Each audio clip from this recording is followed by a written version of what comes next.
하나님 말씀 함께 봅니다. 함께 보실 하나님 말씀은 고린도전서 10장 6절에서 10절 말씀입니다.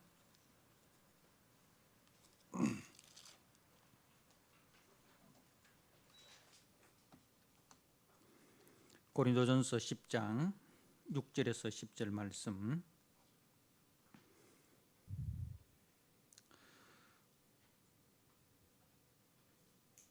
주신 말씀을 봉독드립니다.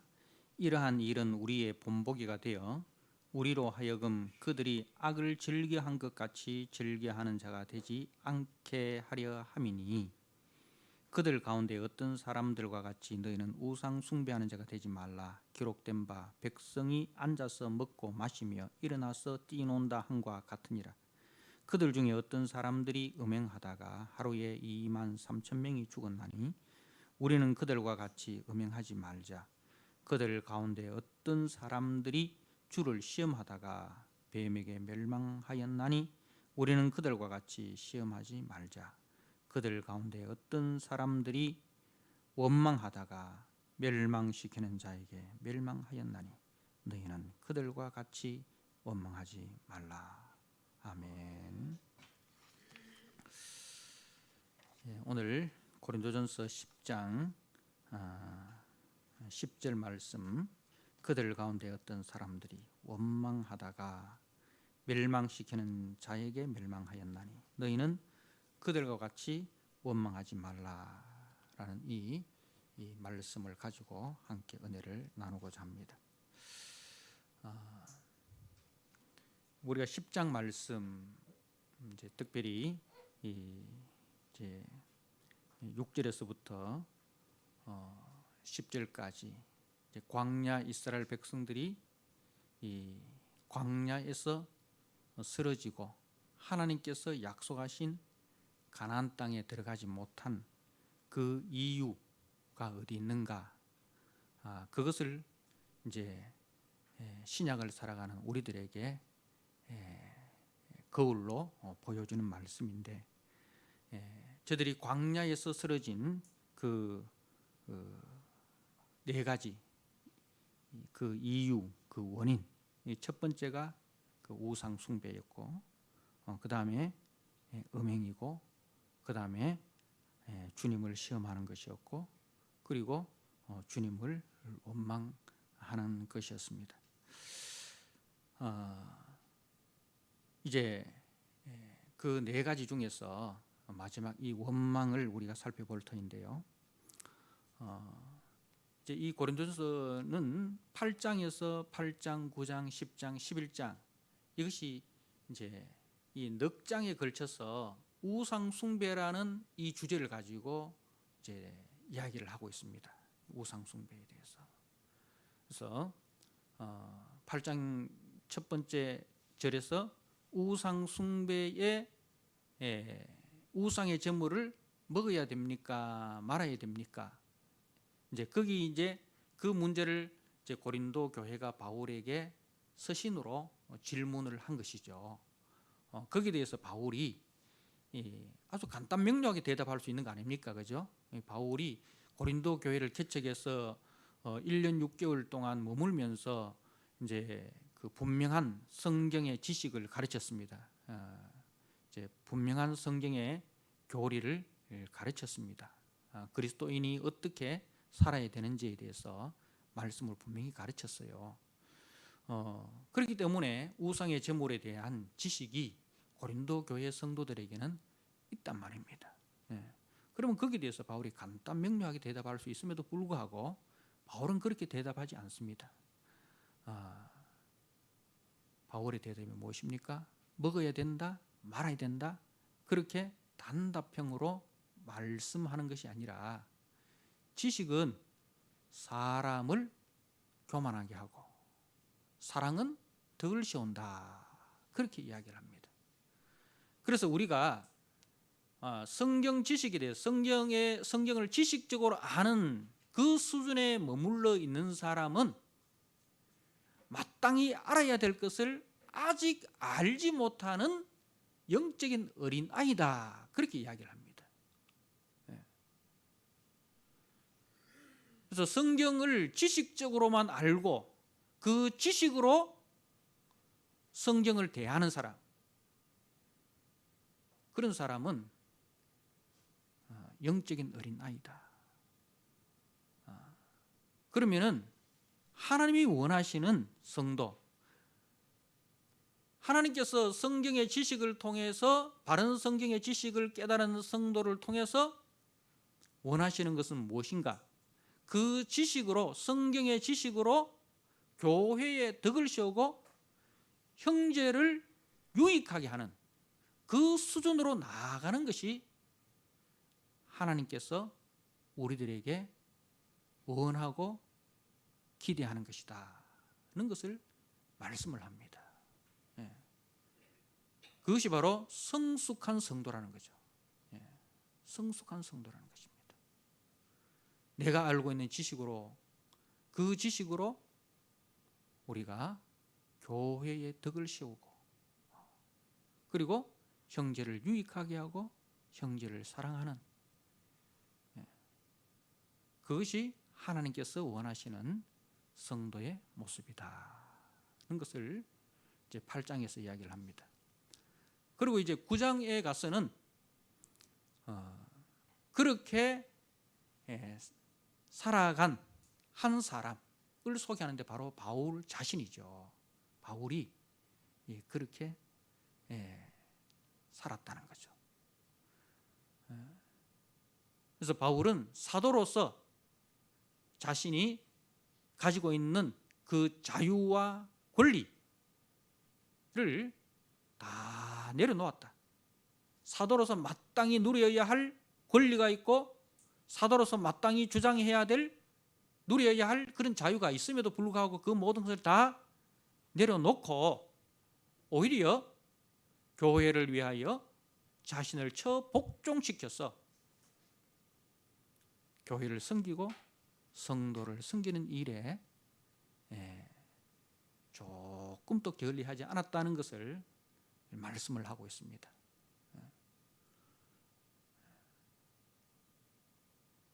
사랑하는 성도 여러분, 그래서 바울은 자신을 복종시키는, 그래서 권투 선수 이야기도 하지 않습니까? 다름질하는 육상 선수 이야기도 하지 않습니까? 저들이 이 분명한 목표를 가지고 절제하고 훈련하듯이 우리는 영적인 군사로서 다름질해야 할 분명한 목표가 있고 우리가 싸워야 할 분명한 상대가 있다는 거죠. 그 일을 위해서 우리는 자기 절제, 자기 훈련을 게을리해서는 안 된다 하는 것을 바울 자신의 삶을 통해서 이제 가르치고 있습니다.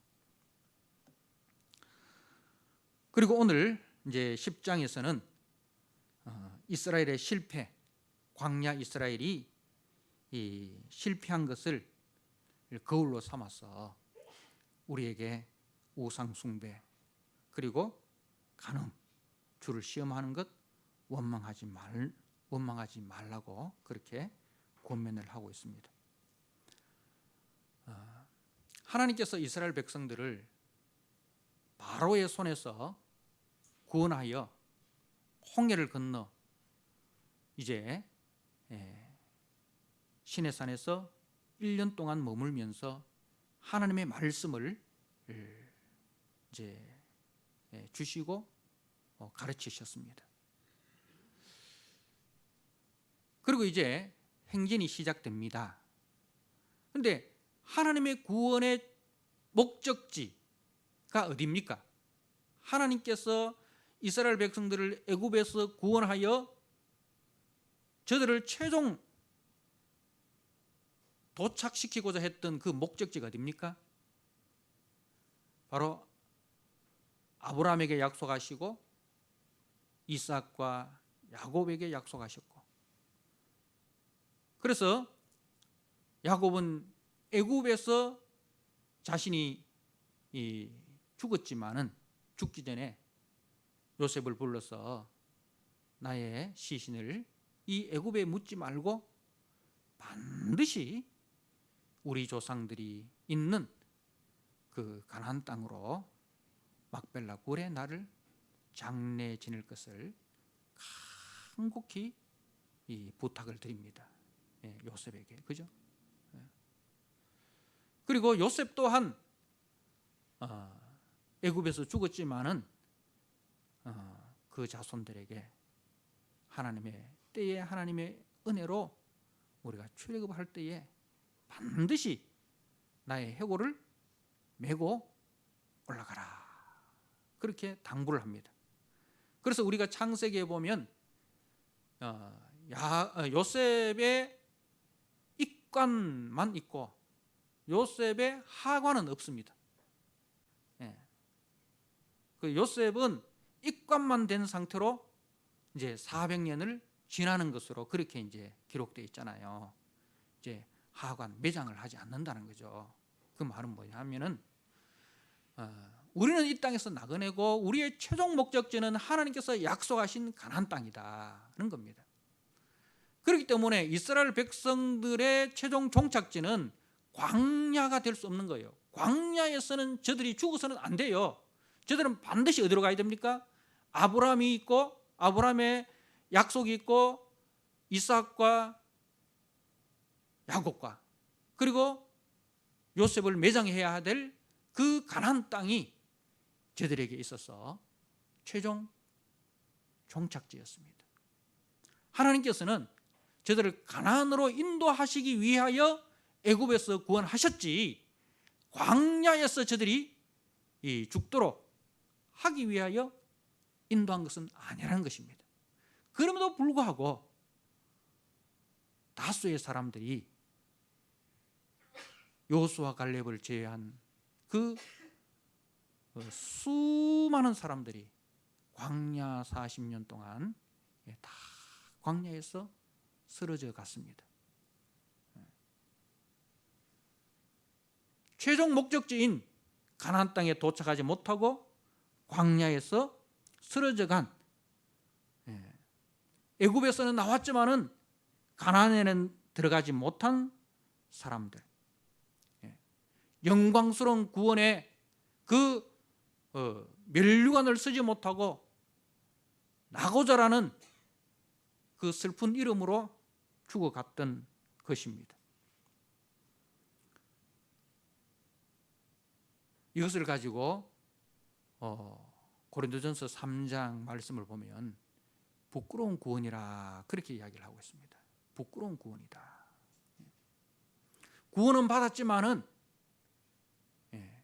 겨우 구원받는 부끄러운 구원이었다. 그렇게 고린도전서 3장은 말씀을 하고 있습니다. 우리가 고린도전서 3장 10절에서 15절 말씀을 한번 보도록 하겠습니다.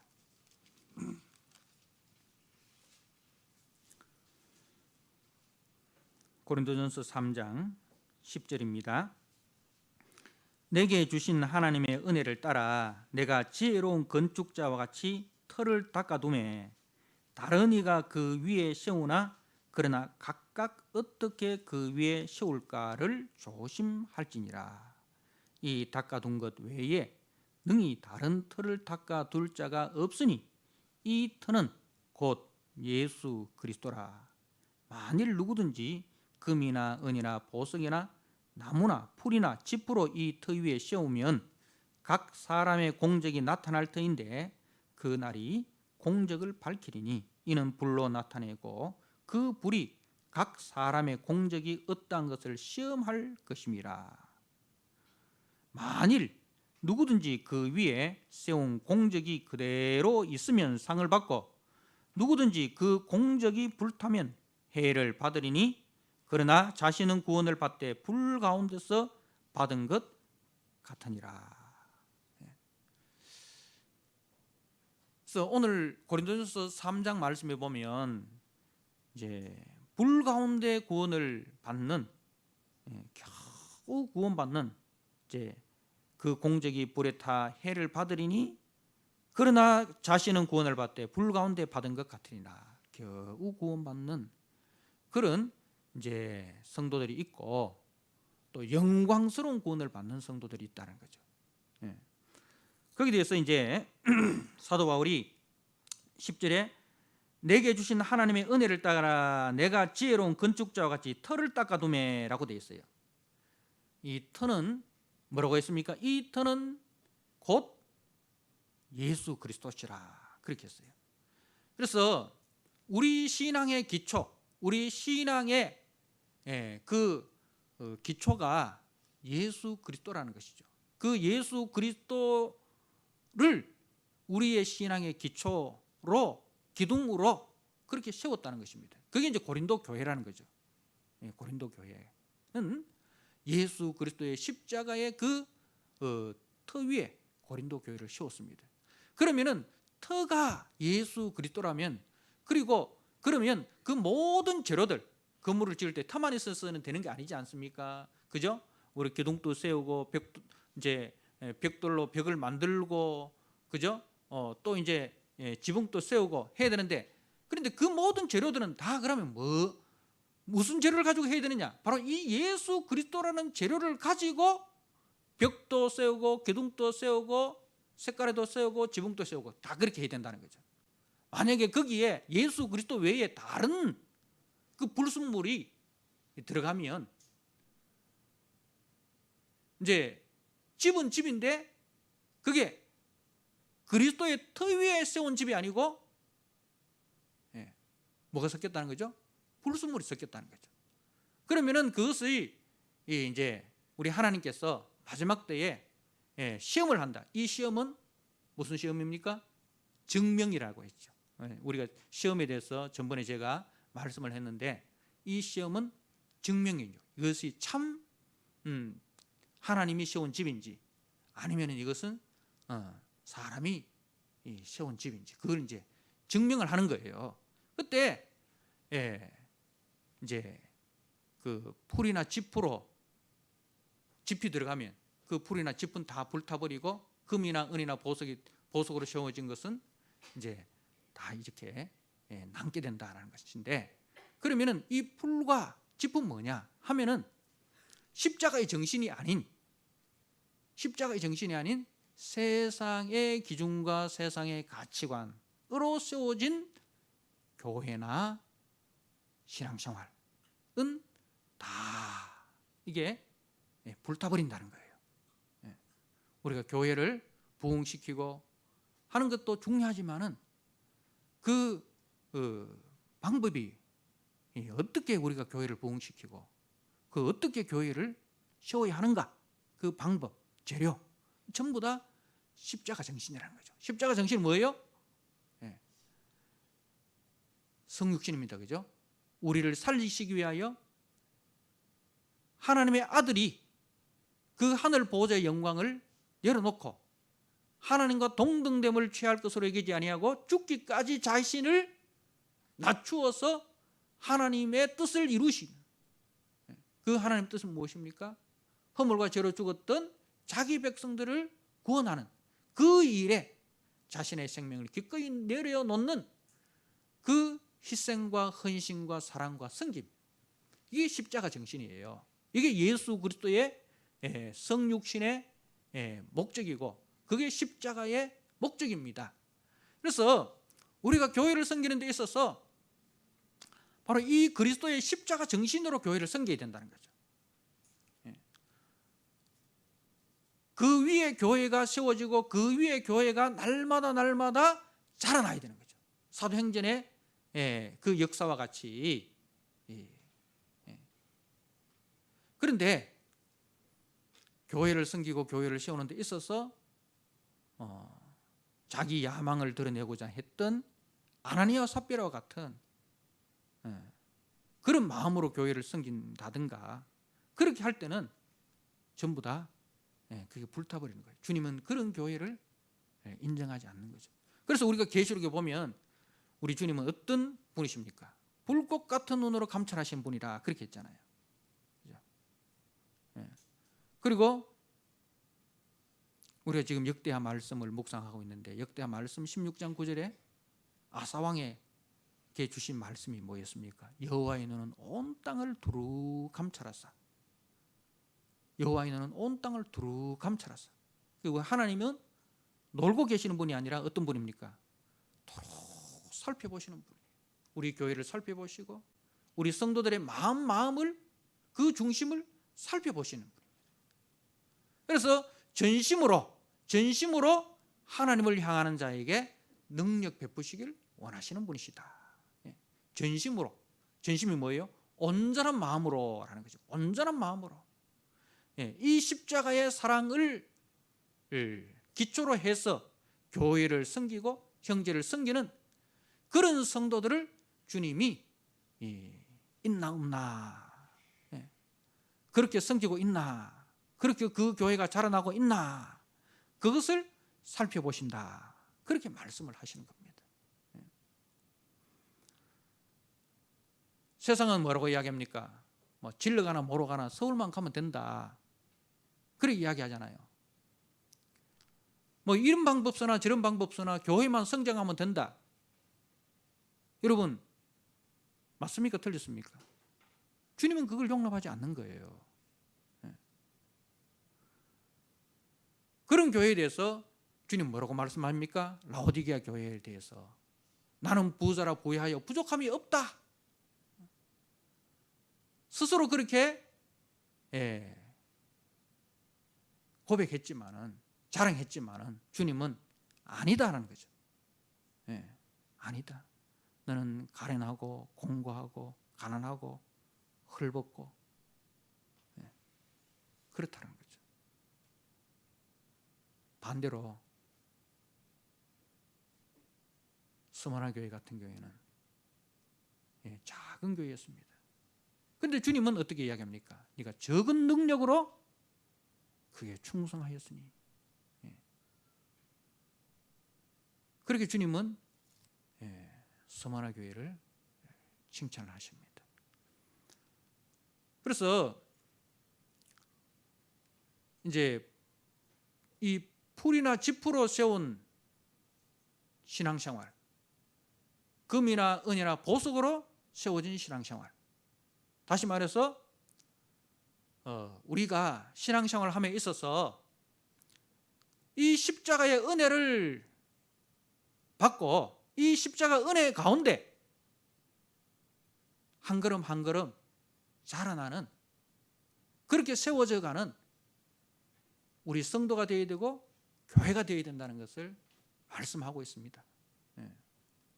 바로 신앙생활이라는 것은 바로 이 풀이나 지푸로 세울 것인가, 아니면 금이나 은이나 보석으로 세울 것인가, 이 싸움이에요.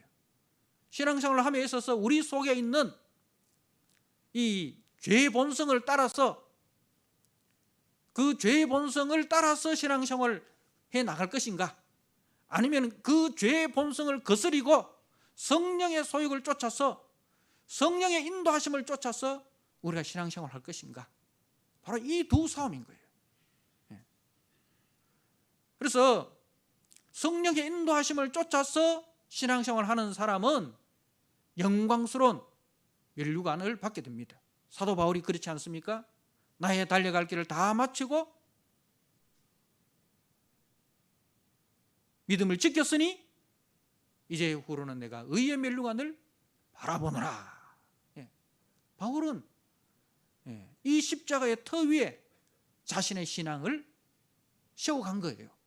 그렇기 때문에 최종 목적지에서 믿음을 지켰다, 달려갈 길을 달려가고 믿음을 지켰다, 그 바울에게는 뭐가 주어진다는 거예요? 의의 면류관, 생명의 면류관이 주어진다는 것입니다. 사랑하는 성도 여러분,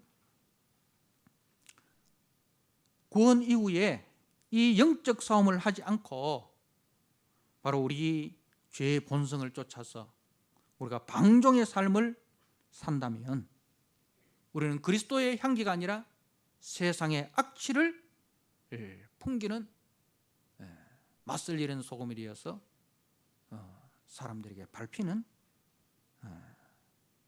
그런 부끄러운 구원자가 될 것입니다.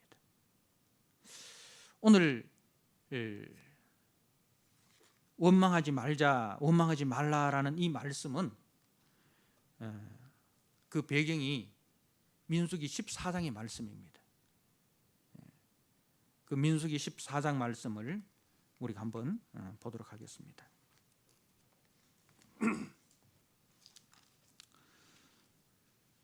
민수기 14장 1절에 온 회중이 소리를 높여 부르짖으며 백성이 밤새도록 통곡하였더라. 이스라엘 자손이 다 모세와 아론을 원망하며 온 회중이 그들에게 이르되 우리가 애굽 땅에서 죽었거나 이 광야에서 죽었으면 좋았을 것을 어찌하여 여호와가 우리를 그 땅으로 인도하여 칼에 쓰러지게 하려 하는가. 우리의 처자가 사로잡히리니 애굽으로 돌아가는 것이 낫지 아니하랴. 이에 서로 말하되 우리가 한 지휘관을 세우고 애굽으로 돌아가자.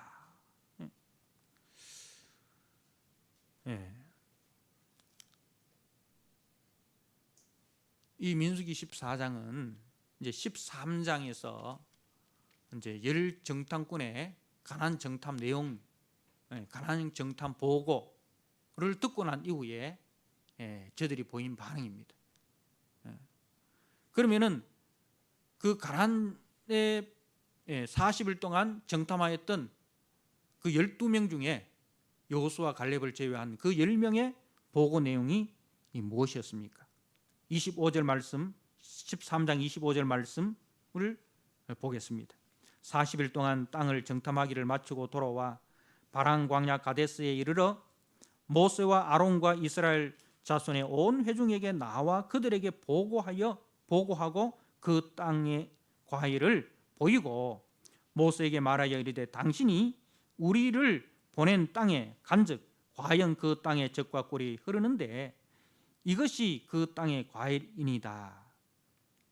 그러나 그 땅 거민은 강하고 성읍은 견고하고 심이 클 뿐 아니라 거기서 아낙 자손을 보았으며 아말렉인은 남방 땅에 거주하고 헷인과 여부스인과 아모리인은 산지에 거주하고 가나안인은 해변과 요단가에 거주하더이다.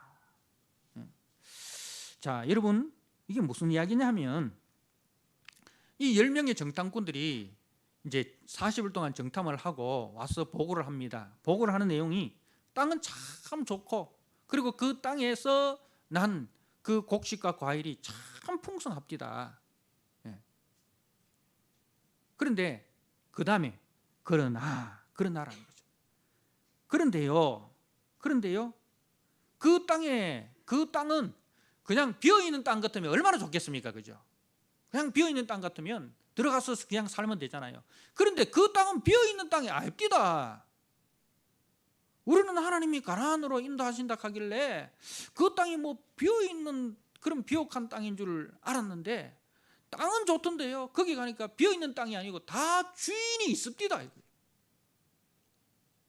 그래서 이제 그 주인들을 이제 보고합니다. 그 땅 거민은 강하고요, 성읍은 견고하고요, 심이 클 뿐 아니라 거기 아낙 자손을 보한 아낙 자손 거인 족속이거든요. 거인 족속. 거인들이 살고 있습니다. 아말렉은 남쪽 남방 땅에 거주하고요, 헷 사람과 여부수 사람, 아모리 사람은 산지에 거주하고요, 가나안 사람들은 해변과 요단가에 거주합니다. 그러니까 이 가나안 땅에는 구석구석 다 원주민들이 살고 있고 비어있는 땅이 하나도 없는데요. 그리고요, 만약에 걔들이 뭐 한번 툭 건들면 쓰러지는 그런 뭐 약골이라면 괜찮은데요. 저들은 다 어떤 사람들이라고요? 아낙 사람들이고요, 거인 족속들이고요. 그런데요, 그들이 또 성은 또 얼마나 견고하게 지었는지요. 그렇게 보고를 합니다. 자, 그러니 이제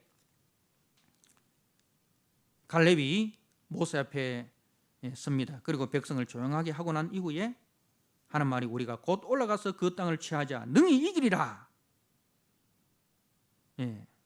이렇게 이제 보고를 합니다. 우리가 올라가서 그 땅을 취하자. 능히 이기리라. 이렇게 하니까 그와 함께 올라갔던 그 10명의 사람들이 이구동성으로 뭐라고 이야기합니까? 우리는 능히 올라가서 그 백성을 치지 못하리라. 그들은 우리보다 강하니라. 그들은 우리보다 강하니라. 그리고 33절에 우리는 스스로 보기에도 메뚜기 같았다. 그들이 보기에도 그와 같았을 것이다. 자, 여러분, 이 가나안 10명의 정탐꾼의 보고에는 보고가 틀렸습니까? 맞습니까? 사실입니까? 거짓입니까? 명백한 사실입니다. 명백한 사실입니다. 근데 뭐가 잘못되었습니까? 뭐가 잘못됐습니까? 그들 속에는 뭐가 없습니까? 하나님이 없습니다. 그들의 중심에는 하나님이 없어요. 하나님이 빠져버린 거예요. 현실을 분석하는데 정확하게 분석을 했어요. 그런데 그 현실을 분석하는 데 있어서 하나님의 눈으로 바라보는 것이 아니라 철저하게 사람의 눈으로 바라본 것입니다. 하나님의 약속이 무엇입니까? 아브라함 때부터 지금까지 계속적으로 하나님께서 약속하신 것이 이 가나안을 네 후손에게 주시겠다는 것이 아브라함으로부터 시작해서 지금까지 하신 약속입니다. 그런데 이들이 현실을 살아감에 있어서 현실 앞에서는 하나님이라는 존재가 사라져버린 거예요. 하나님은 어디만 계십니까? 교회만 계신 거예요. 예배 드릴 때 이 교회만 하나님이 계시고요, 세상 나가면 하나님이 없어져 버려요. 우리 마음에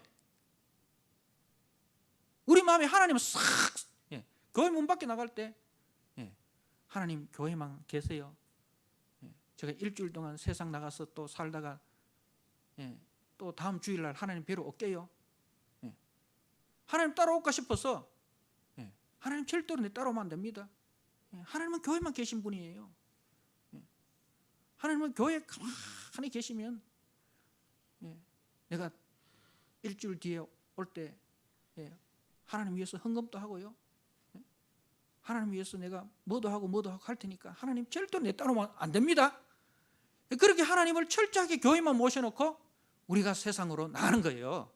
그래서 세상에서는 하나님 없이 세상 사람들의 그 정신, 세상 사람들의 그 목적, 세상 사람들의 가치관 그대로 거기서 우리가 이전투구하는 거예요.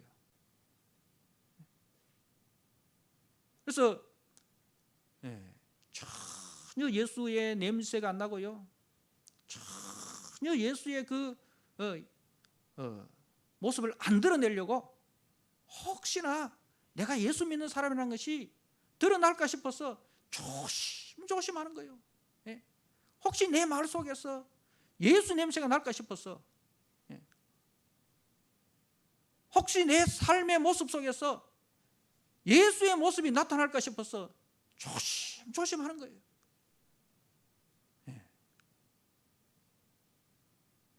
그렇게 살다가요,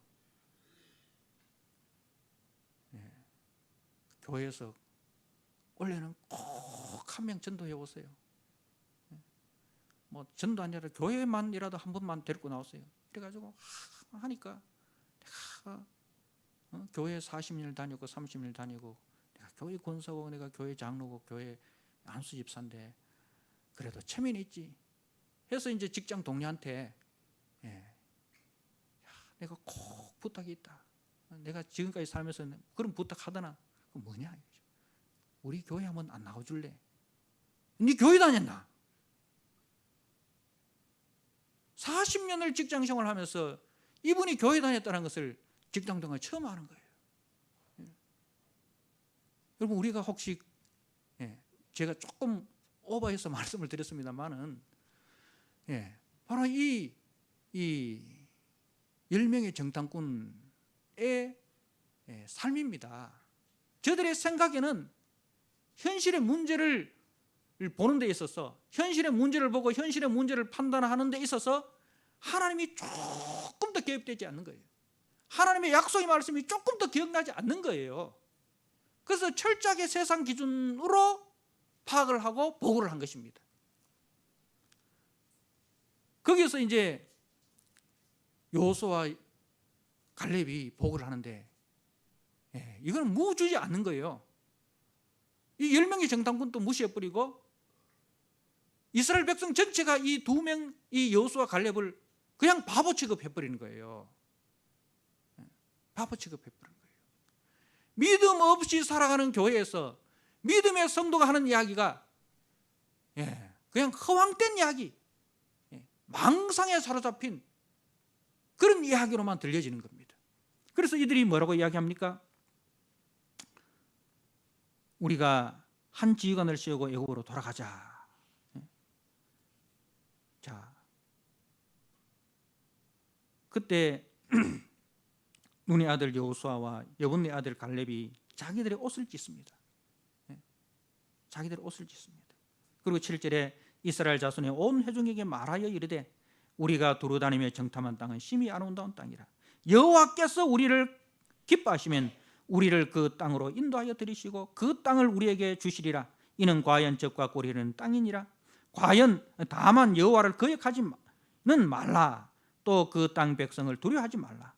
그들은 우리의 먹이라. 그들의 보호자는 그들에게서 떠났고 여호와는 우리와 함께 하시니라. 그들을 두려워하지 말라 하나 온 회중이 그들을 돌로 치려 하는데, 온 회중이 이 믿음의 사람들을 돌로 치려 합니다. 이 온 회중이 누구예요? 불신자들입니까?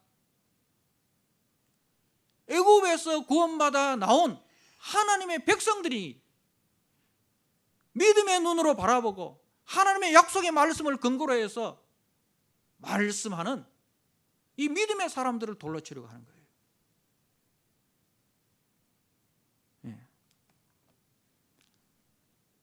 여러분, 이 10명의 정탐꾼과 여호수아 갈렙의 그 차이점이 무엇입니까?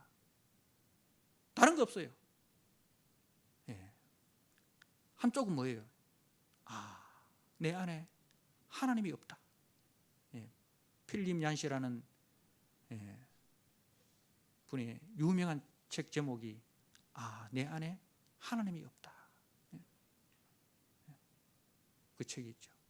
처럼 이들 속에는 하나님이 없어요. 하나님이 없어요. 그런데 여호수아 갈렙 속에는 그 속에 하나님으로 충만한 거예요. 하나님의 말씀으로 충만한 거예요. 그래서 세상을 볼 때에 하나님의 눈으로 보고요. 세상을 볼 때에 하나님의 약속을 근거로 해서 세상을 살아가는 사람입니다. 여러분, 신앙생활하는 바로 이 두 삶이에요. 내 속에 한쪽에는 뭐예요? 이 육체의 소욕, 한쪽에는 성령의 소욕. 그래서 세상을 볼 때, 세상을 살아갈 때 육체의 소욕이 계속해서 뭐라고 이야기합니까?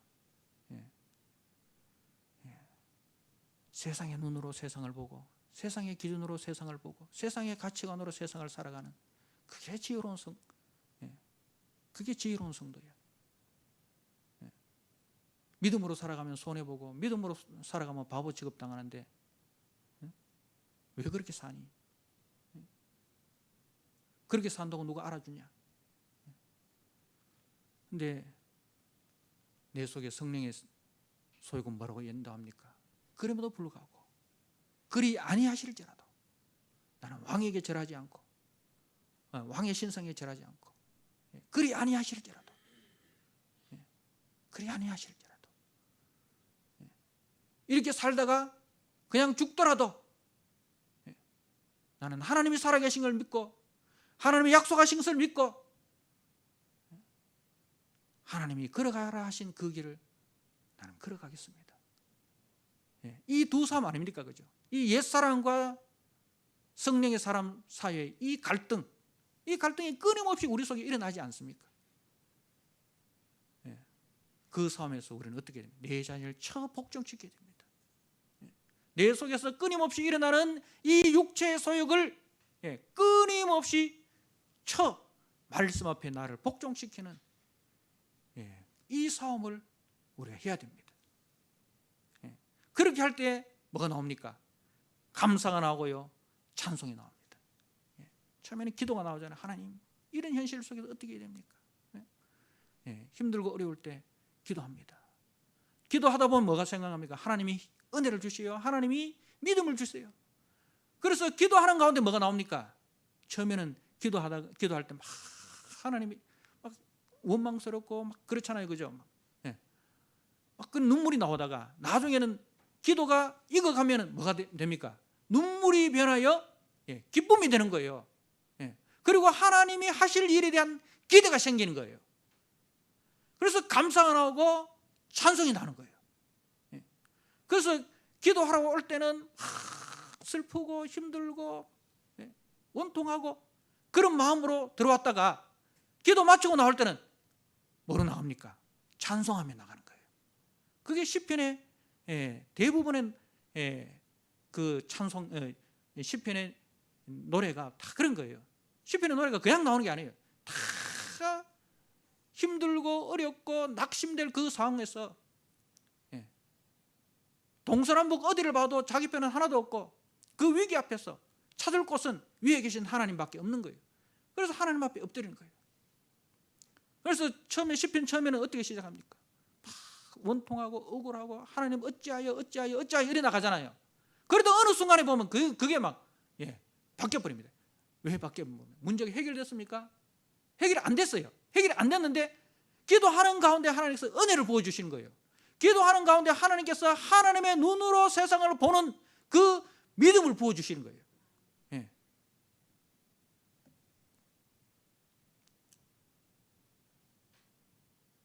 상황은 하나도 바뀌지 않았는데 거기서 찬송이 터져나오는 거예요. 그게 믿음 생활입니다. 사랑하는 성도 여러분, 원망은요 의심과 불신의 소산물입니다. 하나님을 의심하고 하나님을 불신하면 그 사람의 입에는 계속해서 원망이 터져나와요. 하나님, 왜 나에게 이런 가정을 주셨습니까? 왜 나에게 이런 남편을 주셨습니까? 왜 나에게 이런 환경을 주셨습니까? 왜 나는 이렇게 가난한 가정에서 배우지도 못하고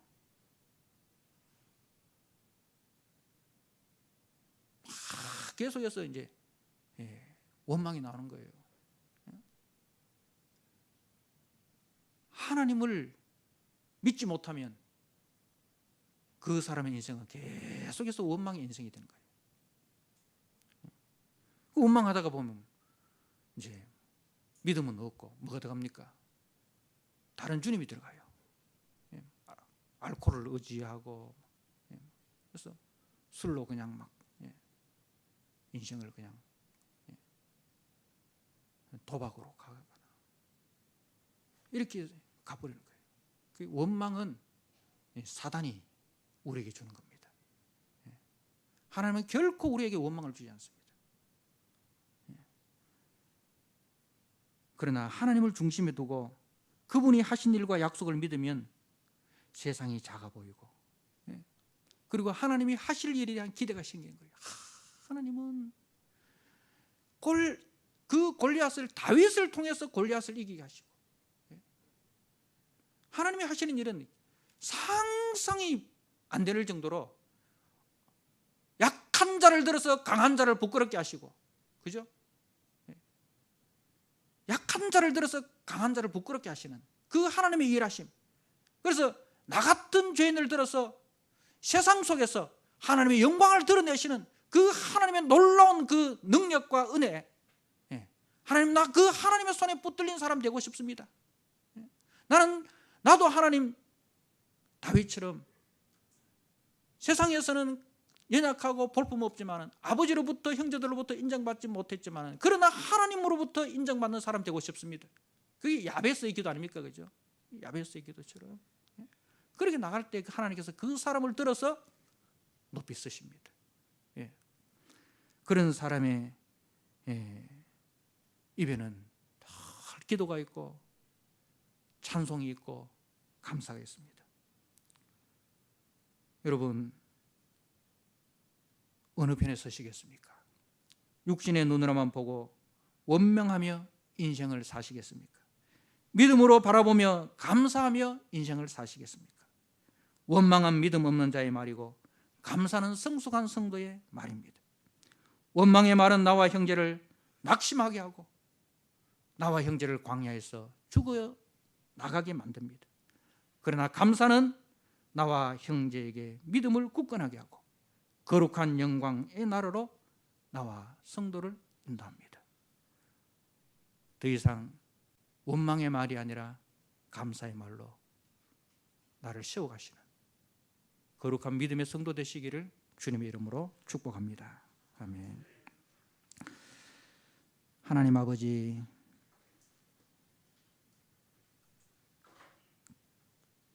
열 명의 정탐꾼의 모습이 세상을 살아가는 나의 모습이었음을 고백합니다. 주여, 불쌍히 여겨주시고 다시 한번 성령의 은혜를 물 붓듯이 불 붓듯이 부어주셔서 하나님의 눈으로 세상을 바라보고 하나님의 약속을 붙들고 이 광야 나가는 인생을 살아가게 하여 주시옵소서. 더 이상 원망의 말로 나를 낙심시키고 이웃을 낙심시키는 사람이 되지 않게 하시고 감사의 말로 나의 믿음을 북돋우고 나의 형제들에게 용기를 북돋우는, 그래야 나와 형제들을 거룩한 하나님의 나라로 인도하는 복된 믿음의 성도들이 되게 하여 주옵소서. 예수님께 하신 이름으로 감사하며 기도드리옵나이다.